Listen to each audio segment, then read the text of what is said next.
Chhatrapati Shivaji Maharaj terminus पासनं airport station पर्यंतचा हा जो काही एक सेक्शन आहे याच्यामध्ये आज TBM ही टनेल पूर्ण करून बाहेर आलेली आहे। त्या कार्यक्रमाला आम्ही उपस्थित आहोत। हे जे काही काम चाललेलं आहे एक इंजिनिअरिंग मार्वल आहे की ज्यामध्ये पहिल्यांदाच जी काही आपली मेट्रो आहे ही त्या ठिकाणी जी अपग्रेड मेट्रो आहे ती येऊन आपल्या अंडरग्राऊंड मेट्रोला मिळते आहे आणि त्याचा कॉन्फ्लुएन्स या ठिकाणी होतो आहे।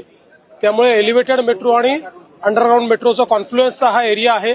अतिशय कठीण अशा प्रकारचं हे इंजिनिअरिंग होतं जे या ठिकाणी आज MMRDAच्या माध्यमातून जयकुमार कंपनीने केलेलं आहे।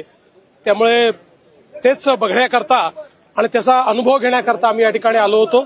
आपल्याला कल्पना आहे की मुंबईमध्ये मेट्रोचं काम अत्यंत वेगाने चाललेलं आहे आणि पुढच्या वर्षीपर्यंत 150 किलोमीटर मेट्रो ही डिलिव्हर झाली पाहिजे या गतीनं आमचं काम चाललेलं आहे।